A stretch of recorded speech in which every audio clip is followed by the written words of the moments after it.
Here's your starting lineup for the Pittsburgh Corporals. Leading off at playing center field, Cool, Papa, Bell. At third base, Judy Johnson. Playing first base, and not center field today, Oscar Charleston. Catching the greatest home run hitter of all time, George Gibson. And pitching the greatest of all pitchers, Leroy Satchel Paige. So now I remember a story about this black boy went into ballpark, and he told the white manager, said, "I'd like to try out for your team." So the white manager said, "Go away, boy, I don't have no room for a black boy on my team." So the kid came back the next night and asked the manager again. He said, "I told you last night, go away, I don't have any room for a black boy on this team." So he came back the third night, and the white manager said, "Listen, I've had it up here with you. If you come back here tomorrow night, I'll have the police throw you in jail." So the following night, the kid bought a ticket right over this white man's dugout. And he sat there and he bugged this manager, and he bugged him and bugged him. So finally the manager told his coach, "Hey, get that man down here and give him a uniform." Said, "I'm gonna pick out a spot in this game to embarrass him so he won't ever come back, because I know he can't play, he's just a lot of miles." So he brought him down and put him in a uniform. And this particular night, they were playing a team that had the ace relief pitcher in the whole league, a big giant of a white man that threw BBs. So the opposing pitcher walked the bases full, and now the manager said, "This is where I'll show this black boy up." He said, "Hey, you pinch hitting." So the kid ran by the bat stand and picked up the first bat he came to, and he walked up there. Opposing manager summoned this big relief ace pitcher from the bullpen. And the first pitch this big white man threw, this black boy hit it up against the right center field fence, and as he was rounding second base, the white manager jumped up and said, "Look at that Cuban go."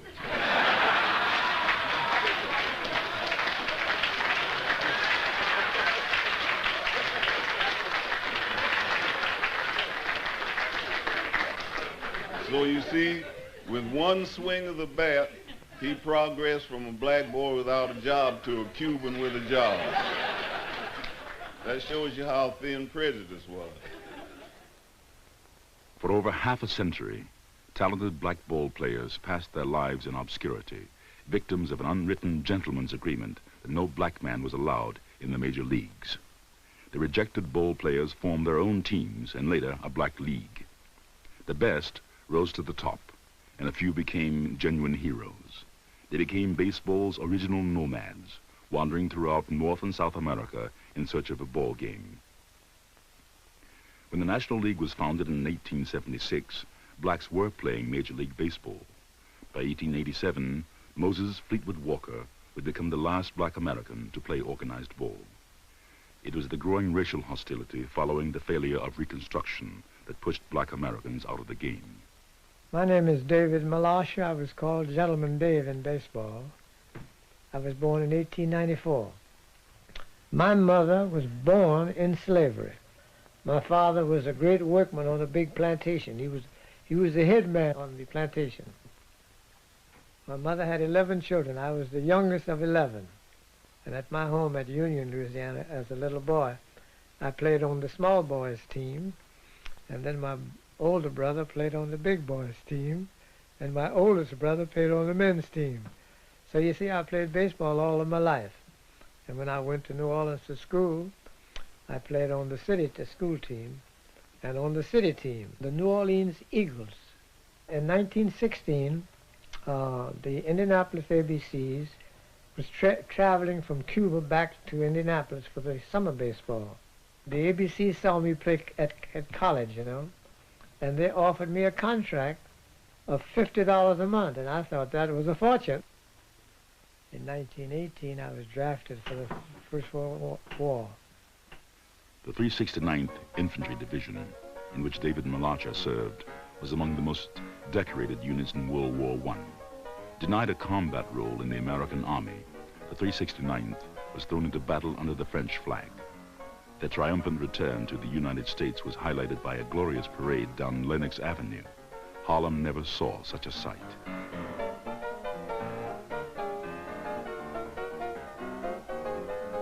Shortly after the war, David Malacha joined Rube Foster's Chicago American Giants. Rube Foster was an unlettered genius who won the nickname Rube when he defeated the great major leaguer Rube Waddell in a barnstorming game. It was Foster who formed the first Negro National League in 1920. Modeling themselves directly on the big leagues, the Negro Leagues capitalized on the inherent drama of pennant races and urban rivalries to win the hearts of black baseball fans. By 1923, there were 2 Negro Leagues with franchises that stretched from Kansas City and Chicago to the eastern seaboard. I'm Judy Johnson, a Hall of Famer, Negro Hall of Famer. I've had quite a baseball career. Started back in the 20s, and I moved to Philadelphia where I spent most of my time playing professional ball there with a club called Hilldale. We had a very good ball club and was one of the best Negro ball clubs in the East at that time. And we played, we were the first Negroes to be in the Negro World Series, and I was fortunate enough to be the outstanding hitter of the first 2 series, 23 and 24.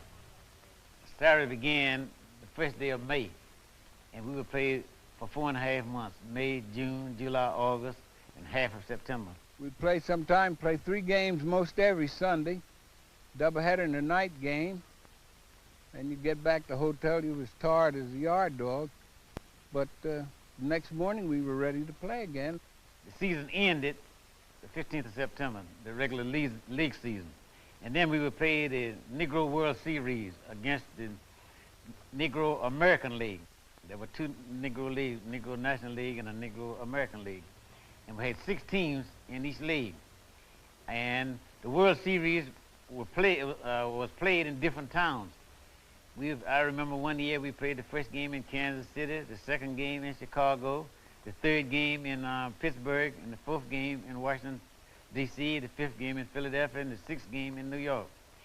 Then also in 1945, I remember we were playing the World Series against the Cleveland Buckeyes. They were in the Negro American League.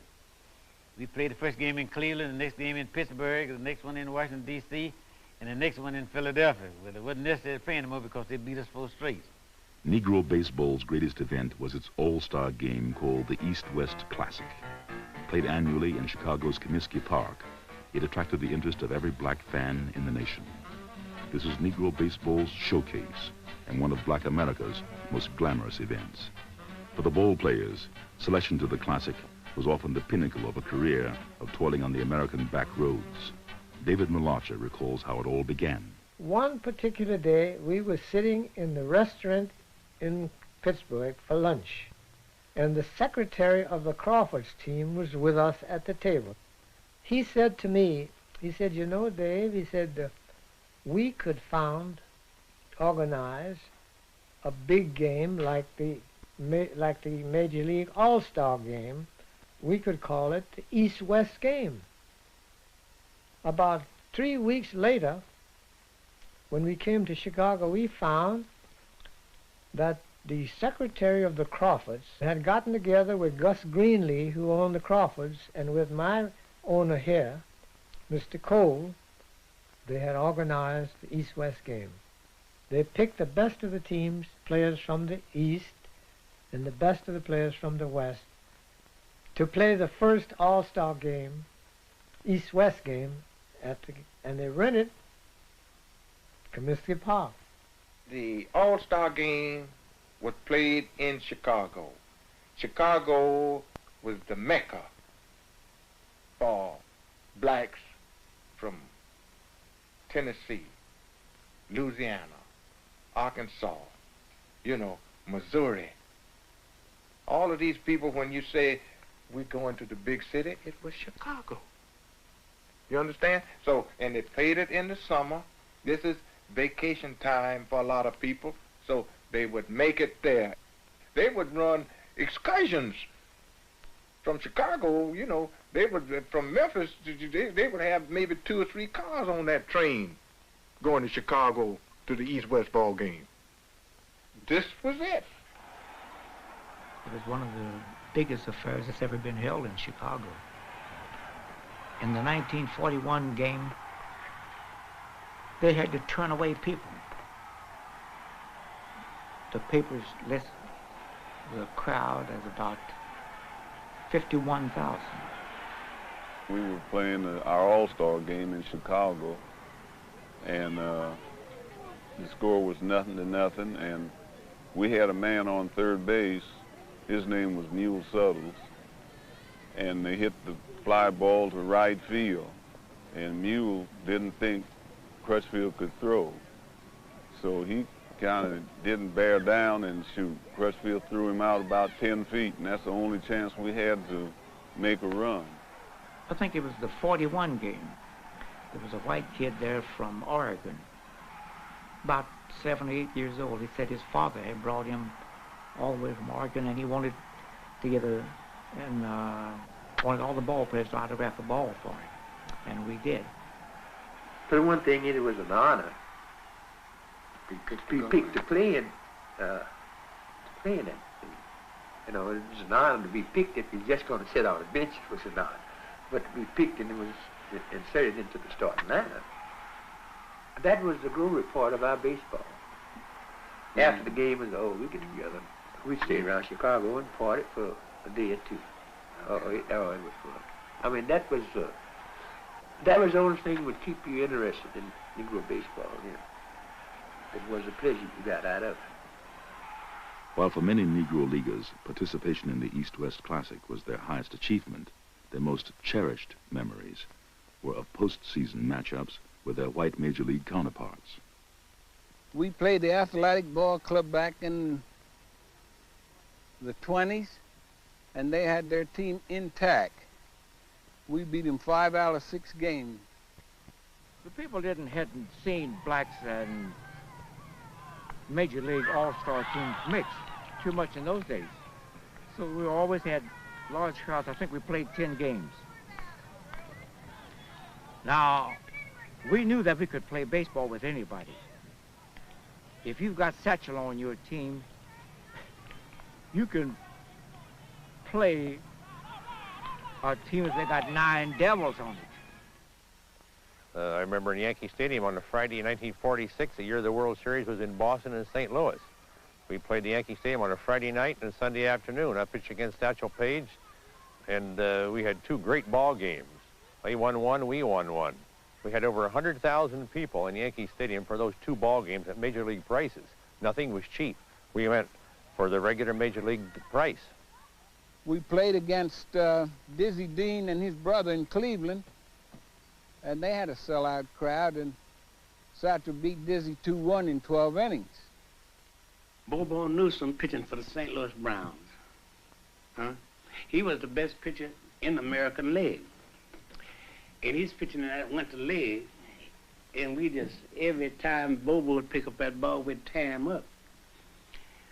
So he says, I'm going to tell you the truth. He said, I ain't going to go back to the major until I beat these niggas. That's what he said. I'm just speaking, I just like he spoke. So we had a boy on the team named Cool Papa. Our locker was here together, you know, Cool Papa, all of us sit together.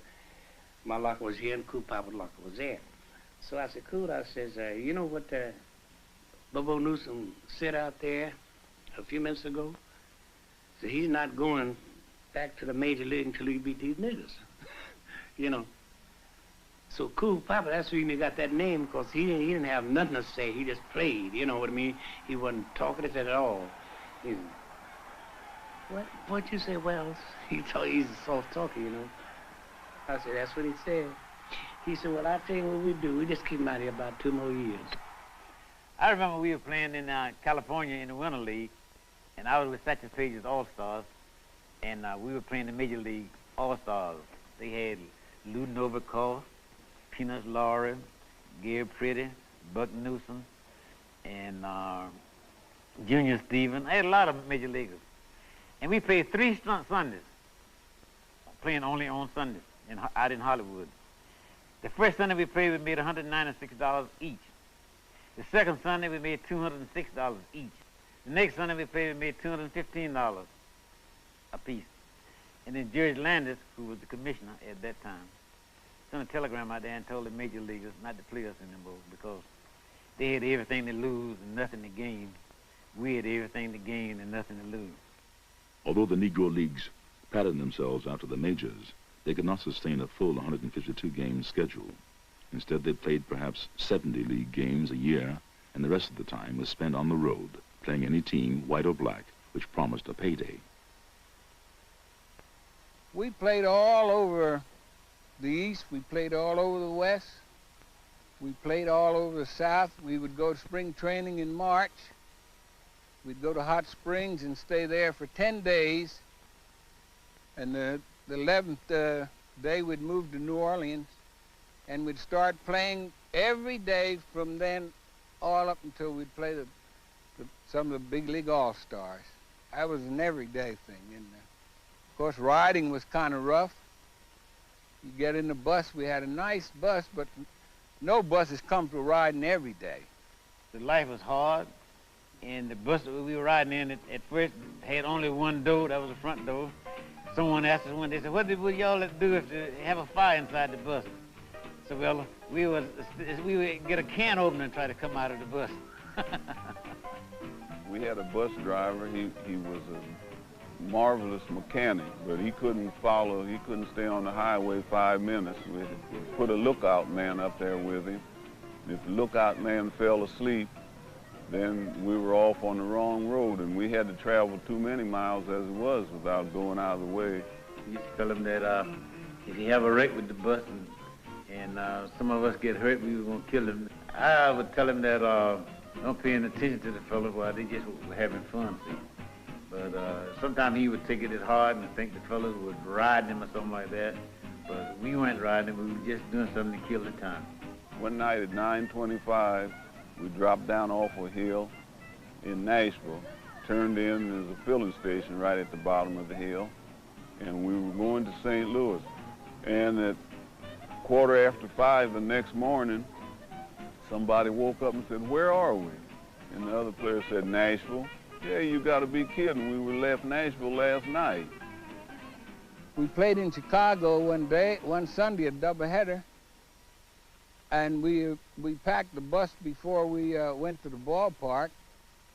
After the game, we had dinner, and we rode from Chicago to Philadelphia without stopping or resting, and got there and played a doubleheader when we got there on a Tuesday. We would get tired in the riding. We would fuss like a bunch of chickens. But when you put the suit on, why, it was different. You knew that was your job, and you just go to it. I always remember and never forget, here in the Catskills, we went 25 miles and bought a tire. The manager, who was a very famous ball player, he was holding the tire on the run board. Now, perhaps you wouldn't know what a run board is, because cars today don't have run boards, but the cars had a run board on the outside where you could stand up on the outside of the car. Set the tire on there, and when we got back 25 miles, was up back to the car that we were going to help, the tire was gone. And he had gone to sleep, and the tire disappeared out of his hand or off the run board and probably rolled down the mountains, who knows where. So we had to go back and do the same thing. This is one of the amusing parts of our lives. Today, it's humorous. Then it wasn't. There was no humor right then. And nothing could minimize the hardships of life on the road.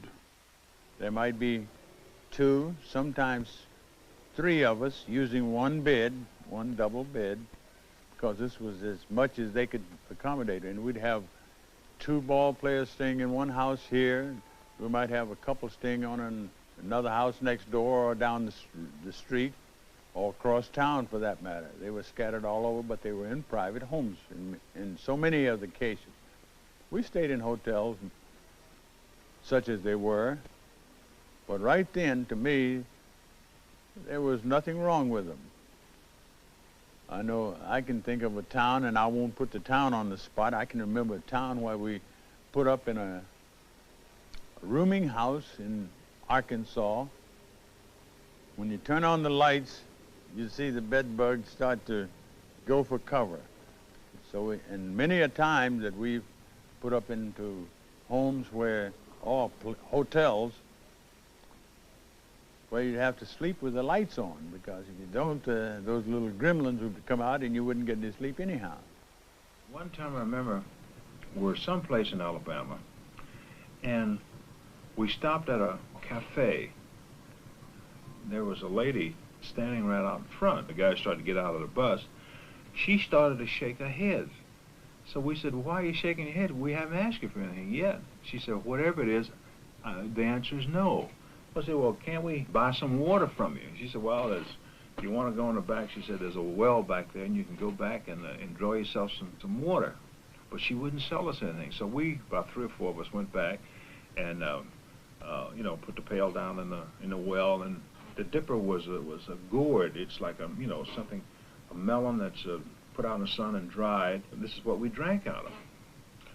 So when we finished drinking our water and started to get back in the bus, we looked back, and what she was doing, she was breaking the gourd which we were drinking out of. She was breaking it in little pieces. They thought that the Homestead Grays was a white team. So they had us booked into a very nice hotel. C. Posey was the secretary, traveling secretary, and he was very what colored people call, or Negroes, black, whatever, fair skin. So he went in and he got the rooms and everything. So they started to unload the bus, and when the players got off, they said, oh no, no, you can't stay here. This is a white hotel. The average restaurant that we would come across in town, they just was not, it was an unwritten law, I guess. Nothing on the books, I suppose, but we just don't serve you in here. They were called niggers. They were called everything. But they were a good ball team. And people came to see them play anyway, regardless, even if you sat, you know, had to be separated. But it wasn't only in the South, in the North too. Same way they called us names when we played on the field and all that sort of stuff. As the fame of the ball players grew, their reputations sometimes overcame segregation itself. We were going out to the ballpark riding in cars, and we were speeding. The cops came up on a motorcycle, pulled us aside. Want to know where in the heck are you guys going? We said, we're the Birmingham baseball players. He said, you are? He says, where's Satchel? We said, Satchel is just ahead of us. He said, come on. Right to the ballpark. That's how he stood down there in Alabama. Ultimately, the ball players were happy making a living playing the game that they loved. And in the black communities of the North, they became authentic celebrities. The sandlots of black America were the proving grounds for the black leagues. There in unsung obscurity, talented black ball players enjoyed a first taste of stardom. It was from such lowly beginnings that one of the Negro League's finest teams, the Pittsburgh Crawfords, emerged. There was a street in Pittsburgh. It was called Crawford Avenue. And they had a baseball team, just a bunch of semi-pro boys. In the late 20s, Gus Greenlee became one of Pittsburgh's leading black figures because of his control of the North Side's numbers racket. Supporting baseball was a means of legitimizing the black racketeers' stature in their community. In the absence of more respectable leaders, the numbers men had disproportionate influence. So he took over this team as a starter. He didn't, well, Crawfords wasn't enough of a name, so he added Pittsburgh Crawfords, and then began to bring in other baseball players, more professional players. He was going all out to be recognized. The big team around Pittsburgh at that time was the Homestead Grays. And Green Lee wanted to have the best team in the area. We had quite a strong club. With our outfield, we had Cool Papa Bell, Ted Page, and Jimmy Crutchfield. All very good ball players. And as you know, Cool Papa was one of the best outfielders that we've ever had in Negro baseball. Very few balls we had would go to the ground between them fielders. You could count them in a season, the balls that fell out between those fellas. They were wonderful ball players. If the ball was hit in the air and it was 2 outs, the pitchers didn't look back. They just walked off the mound because they knew the ball was going to be caught. The people just took to the team, and we had Josh and Satchel. Josh was hitting the ball all out of the state of Pennsylvania. Well, Satchel was a fellow you would very seldom lose in big games. I remember we were playing Yankee Stadium one Sunday, and I guess we had about 45 or 50,000 people there, and they got Satchel in a hole where it was 3 men on and nobody out. So I was a team captain, so I asked for the ball, and the catcher gave me the ball, and I walked over to Satchel, and I told him that the players and all were hoping that they would get you in a situation like this because you were such a pop-off, great showman. And he said, they did. I said, yeah, and I just tossed him the ball. He went back, and they had a pitch, and he threw 9 balls. He struck the side out. And then he walked over to their dugout and said, now go back to Philadelphia and tell that. He had a lightning fast ball, and it seemed that when the ball would get to the plate, it would go up just a little, just enough for you to miss it. I just could pitch, and the master just give me an arm, and it was hard to beat me. You couldn't hardly beat me. He had good control. He didn't dust off anybody, and we knew he was going to throw a fastball, but yet we could not get ready to hit it. The Pittsburgh Crawfords and Homestead Grays intercity rivalry was black baseball's equivalent to the Yankee-Dodger competitions. In 1934, Satchel Page was with the Pittsburgh Crawfords, and he pitched a no-hit game against us and struck out 22. that was on the 4th of July. See, I could go 17, 18 innings. You ask some of those guys, and they'll tell you. I wouldn't get tired, because I practiced every day. I had the suit on every day. Put in there 365 days out of the year, I had that baseball suit on.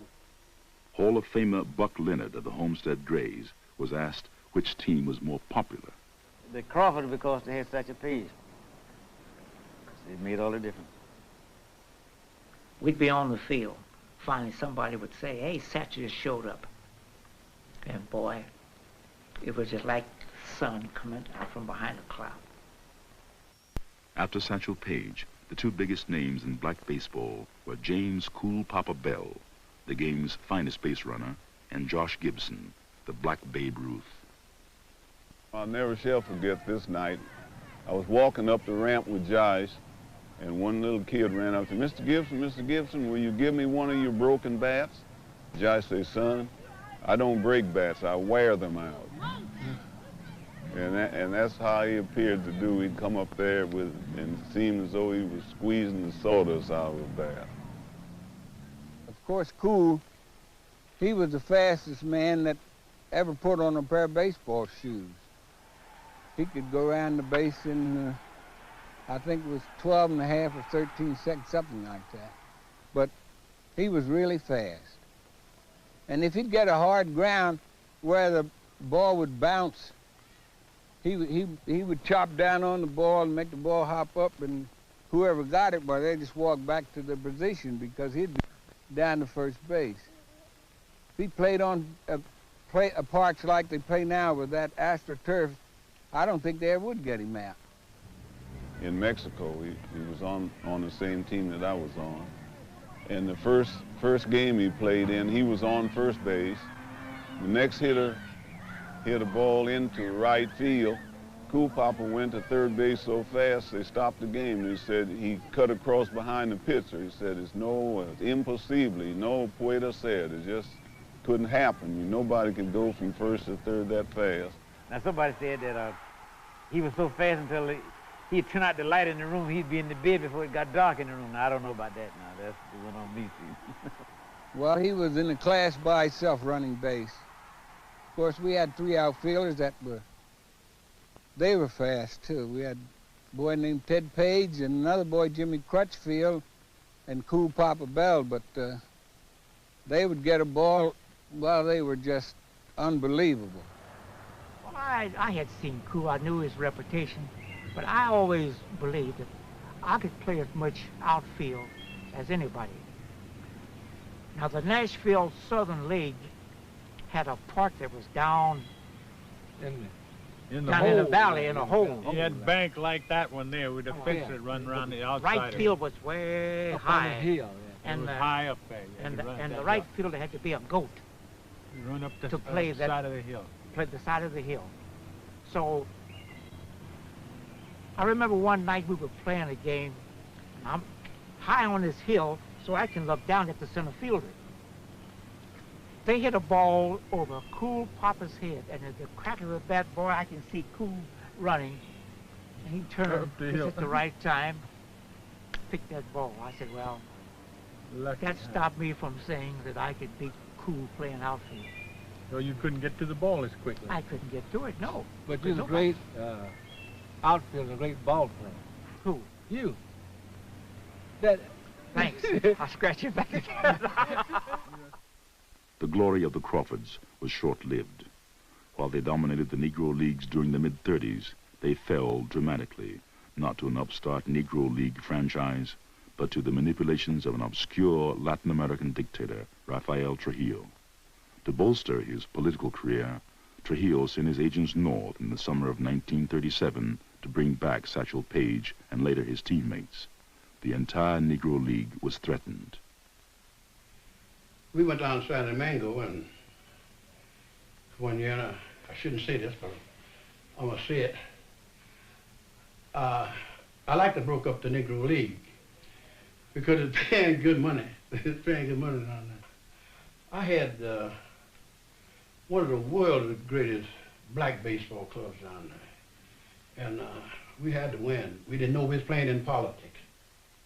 We had, see, Satchel, Josh, and Cool Papa went to Trujillo City, which at that time was the capital of San Domingo. I think they call it Dominican Republic now. So actually off the Pittsburgh Crawfords, there were 6 of us that jumped. They called it jump in those days, jump the team and leave. See, just because you leave the team after those players leave, naturally the ball club just isn't anything else. I had played before in Mexico with a great player by the name of Martin de Higa. And he was the manager of this team in the Dominican Republic. And he's the one that's heaven sent for me. The president of the team, he give $100 for every pitcher winning game. And Sachi like a pitcher every game. He got all the best ball players, he thought. And for him to win, his team to win, that'd give him more prestige. I said to the president of the team, I want to pitch because Sachi, he want to pitch every week. We have 4 pitchers, so he's ready to pitch every game. One time we went over there to play him, and you know the ball players used to get together. We're all from the States. We'd go by where the ball players live and kind of socialize a little, talk about old times and things. And we went over there hunting for Satchel and them and couldn't find them. So a little kid on the street, they know all the business. He said, it's down in the carcel. C-A-R-C-E-L, that's jail in Spanish. Trujillo had put them in jail at night before they're going to play us so they wouldn't rouse around. After the series was over, Coup Papa Bell told me the story. He says the general came up and said, you know, say, look, you play for the presidency. Say, we don't lose. So he's walking around and say he took his big 45 out, boom, boom, down in the, you know, court. Judge says, I said, I want to get the hell out of here. So how are we going to get away? Give us 25 minutes to get together and be on the dock. And we was together in 25 minutes and got us to Puerto Rico. And then a clipper, they come got us, and I never have been back no more outside of that.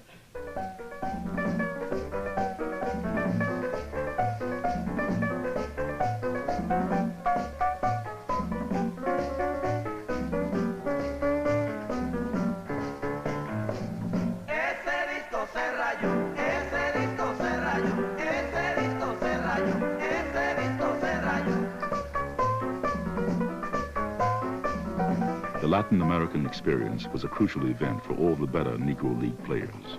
In Latin America, they earned good salaries and played in an integrated environment. They enjoyed fame and tested themselves against their white major league counterparts. I played 12 winters. Puerto Rico, Caracas in Venezuela, Mexico, and Cuba. I was in Puerto Rico in 1935, in the winter of 1935. I would play ball here in the summer and then go down there and play during the winter. Our whole Pittsburgh Crawford team was invited to play exhibition games in Mexico against some mostly Cuban and Mexican ball players.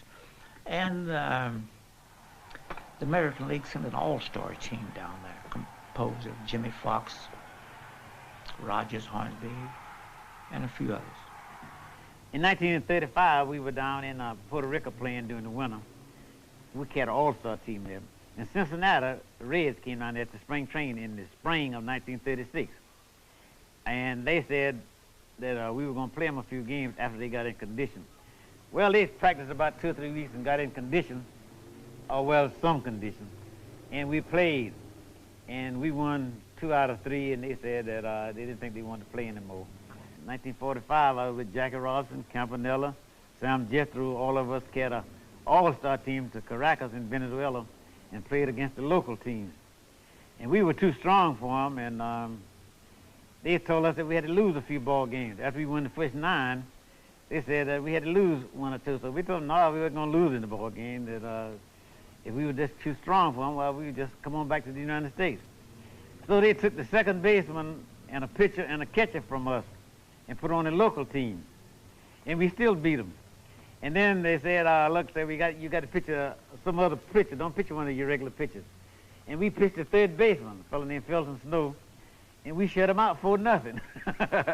So they said, we know we're going to send you home now, but we did, they sent to Cuba and got a team to come there to play us, and also sent to Mexico, got a team to come there to play us, and we had a pretty fair contest after that.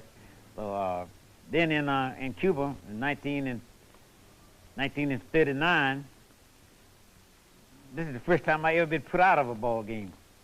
And I was playing first base, and a fella came down to first base, and the umpire called him out, called him safe, and I thought he was out. And I was talking to the umpire in English, and the umpire didn't understand English. He understood Spanish. And he put me out of the ball game and said I called him a word. So I was telling him about, no, I didn't call him a word. So we called the manager over and told him to tell him what I said. He said, I'm afraid to tell him what you said. The best Caribbean baseball was played in Cuba. The Negro Leaguers and Cubans had a long and lively rivalry in both the States and in the Caribbean. Ted Page recalls one of Cuba's most outstanding pitchers. Louis Tiant Sr., the old man who was a good left-hander during those years, pitching for the Cubans. He had all the pitches, really, and could throw hard. I had tripled off of him the first time up. I tripled off a curveball. You know, throwing curveball to left-hand hitters is supposed to get them out back him away from the plate, but I guess I pulled right into that one. Next time I came up, he threw me what I thought was going to be a curveball, and I just sort of leaned in on it to wait for it to break, and it broke right up the side of my head. And I still have a clean spot up there now. That no hair has grown back there in 50 years. And I laid right out at the home plate, and they put water on me and trying to get me back to, not to normal, back to life. And I can remember sort of coming back to my senses, and I could hear Tiant say to me, "You know, he'd doubt one too well." And with me lying flat on my back and my head getting bigger and hurting, I thought the best he could do would say, "Are you all right?" The Cubans and the American ball players, we were enemies, bitter enemies, really, on the ball field. At night, afterwards, we were all through, we were best of friends. We played cards together, do whatever we baseball players do, no problem. As soon as we got on that ball field, we were bitter enemies. In the mid-40s, a new threat to American baseball appeared from south of the border. Mexico offered them such fabulous salaries. I made so much money, I had a trunk full of them pesos. Look, listen. And when it got to the border, I could put them in my watch pocket here, in American currency. You see, there were two multimillionaires, the Pasquale brothers, I believe the name was. So they got after our Negro players. I didn't feel, first of all, I didn't think I could match the Pasquales. I heard they were multimillionaires, and if we'd ever got in a bidding contest, they would have definitely won. And secondly, I just didn't think it was the right thing to do. Latin American baseball was an exotic part of the Negro Leagues story. However, the relationship between the underworld, the gangster world of the black community, and the Negro Leagues was black baseball's most fascinating and unknown chapter. Abe and Effa Manley owned the Newark Eagles, and Abe controlled Jersey City racketeering. Oh, he was in a 100% illegal business, but the people loved him. He was what is known as a number banker. He had enough money to throw away on investing in something that he wanted to do, which was organize this Negro baseball. And he ended up actually losing, or investing, or I guess that word's all right, $100,000 in the Negro baseball. But he enjoyed it, and we always had a wonderful team. A lot of our black owners were in number business at that time, and that's how baseball wasn't paying off. But with the side attractions like numbers and piccolos and all like that, and maybe some else, gambling maybe, that's how they helped and was able to take care of baseball. The gate receipts and the other things, of course, you know, there wasn't no endorsement, there wasn't no television, wasn't no radio or anything like that at that time for black baseball. So they had to have some other side attractions to keep the team going. And because the team didn't make enough to pay out a salary and so forth, buy buses and so forth, so they had to have a little something else going. In the 1930s, many racketeers owned Negro League teams. Pittsburgh's Gus Greenlee was perhaps the most flamboyant of them all. I'm always happy to repeat that Gus gave me a job one winter doing just what I'm doing now. I sat in a chair from 11 until about 3 in front of one of his places I was a lookout, and I got a salary for just sitting on that chair for about 4 hours. All I had to do is if I saw some suspicious looking people drive up in the car or coming down the street who looked like they might be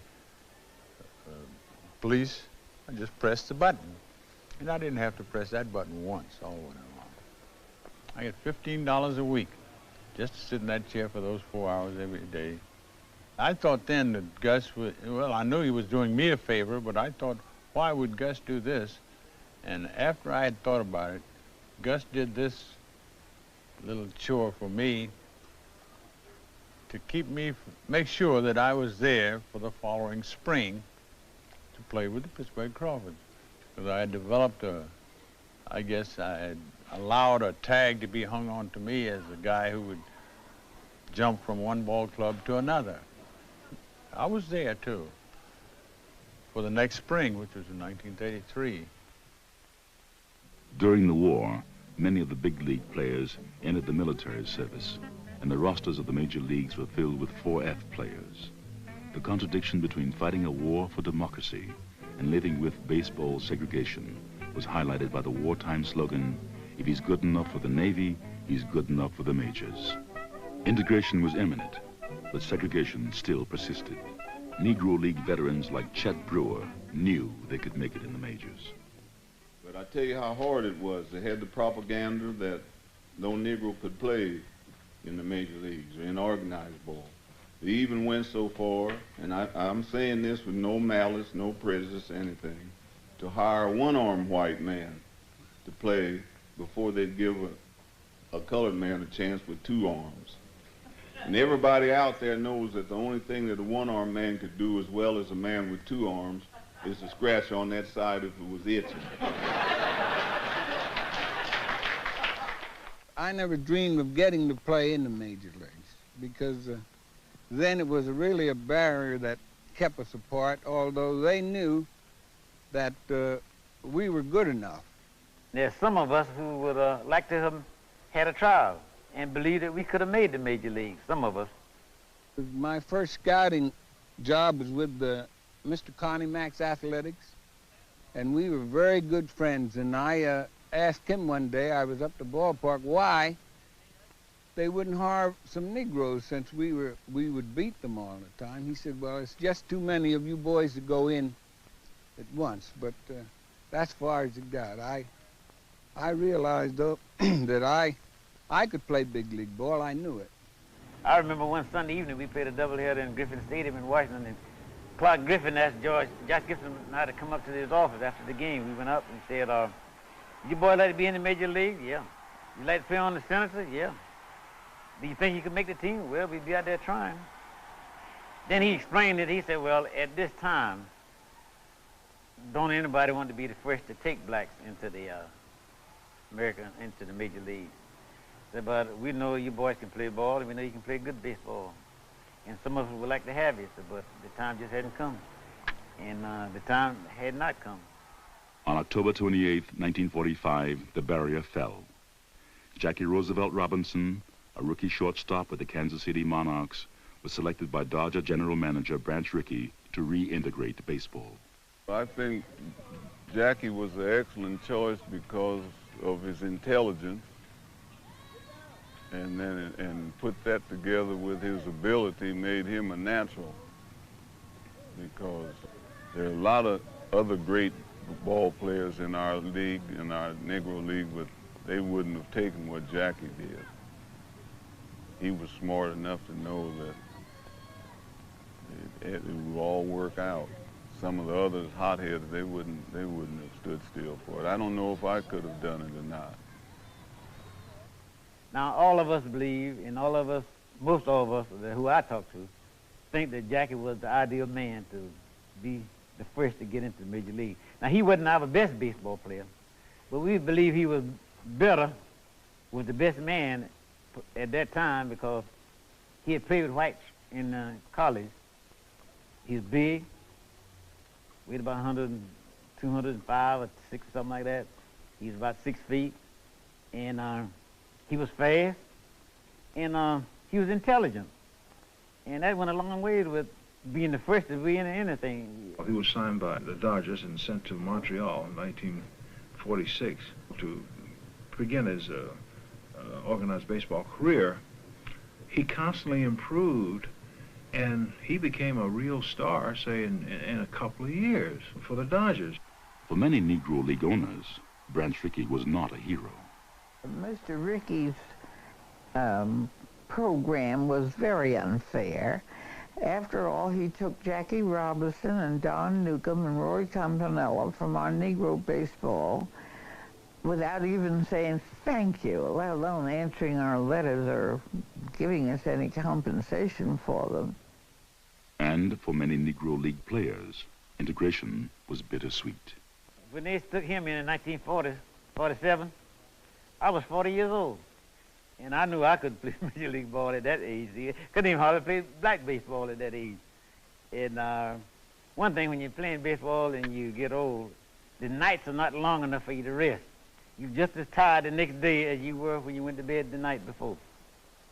Several of our boys made it to the majors. I know you've all heard of Larry Doby going to Cleveland, and Monty Irvin going to the Giants, and Don Newcomb going to the Dodgers. And there were many, oh, there were so many. We had a third baseman, Ray Dandridge. What a third baseman. He ended up in the minors after the Negro baseball collapsed. And there were about a dozen more of my players that went to the minor league teams took. Of course, they were all getting a little older, but they could still play. As a few Negro Leaguers slowly trickled into the majors, the Negro League owners finally decided to assert themselves. When I called Attorney Kessler in and asked him to gamble with me, he agreed he would. And he wrote Mr. Rickey. Mrs. Manley was claiming Monty Irvin's contracts and so forth. And what did Branch Rickey do? He just wrote Monty that he didn't want him. So you can imagine what the Negro newspapers did to me. Attorney Kessler's first move was to go to the New York Yankees to see if they would take Monty. And they still weren't ready to take the Negro players. They turned him down. So his next move was to go to the Giants. And the Giants apparently felt that it was time to get in on the bandwagon. And they agreed to give me $5,000 for Monty Irvin, which I very gladly took to get the Negro papers off of me. The golden years of Negro baseball were over. The fans deserted us. The bottom just dropped out of Negro baseball completely because they wanted to see the Negro ball players on the white teams, and they just deserted us so that I begged my husband that first year to quit, and he wouldn't. He was a born gambler, and it was just a little bit more of a gamble for him. But the second year, he not only realized the handwriting on the wall, and he was ready to quit.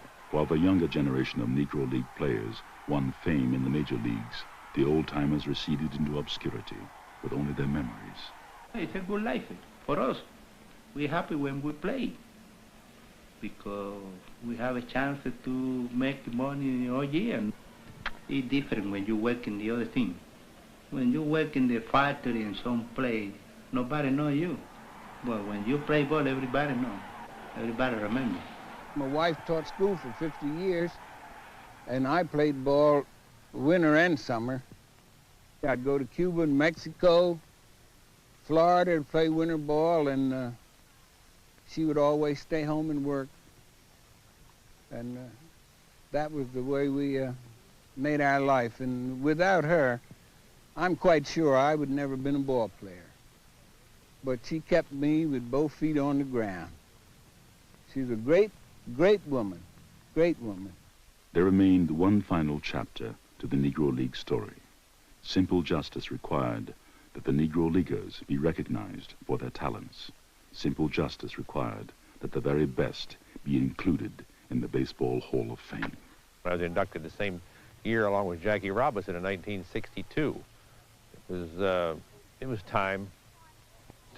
Time was overdue, and they belong there. And I think that it's a shame that he hadn't been able to play in years gone by, but that's the way our society was at that time. I'm glad any of those inequities have been corrected, and there's no excuse anymore for anyone in this country not to make it as far as they can. The commissioner said, we met here this morning to make an important announcement. Said the committee has seen fit to select Josh Gibson from the old Negro Leagues to the Baseball Hall of Fame. Said the committee has also seen fit, and when he said it, I started sweating. A sweat was meeting right under there, dropping down on my new suit. Said the committee has also seen fit to select Buck Leonard for the Baseball Hall of Fame. Now, that was the greatest moment of my life right there. 1971, Satchel Paige.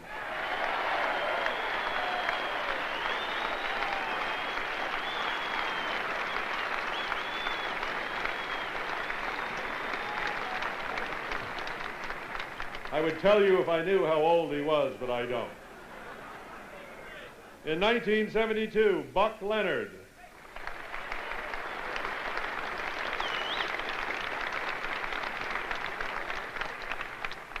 In 1974, Cool Papa Bell.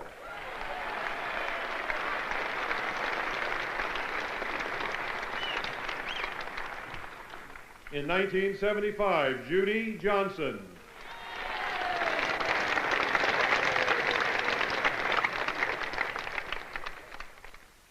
The memory of those fellas I never will forget.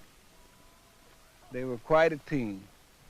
We used to have a lot of fun, and then there were some sad days too, but there was always sun shining someplace.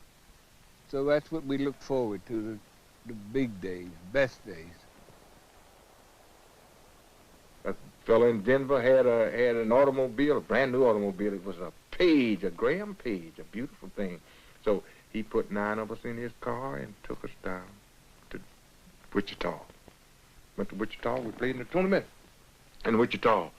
But who won the tournament was Bismarck. Bismarck had Satchel Paige, Double Duty Radcliffe, Hilton Smith, Quincy Troop. They had some great ball players on that ball club, see? And we didn't have a chance to beat them. Chet Brewer pitched on that ball club. So they won the tournament. But got to get home, nowhere to go, so I called Mama. Told her, said, tell Papa I want to come home. Okay. It was 2 of us, the other youngster from Sarasota, and they sent us 2 tickets, train tickets, no money, 2 tickets. I had 75 cents. We took that money and took that 75 cents, got on the train on the way to Sarasota, and the first time we had any food after we left Wichita was in Chattanooga. But anyway, we got home. When I got home, I tell you, I ate so much, my mother cried. I slept 2 days. Said, Mama, I'll never leave again. Never. This is in 35, 36. When they start throwing that ball, I'm ready to go again.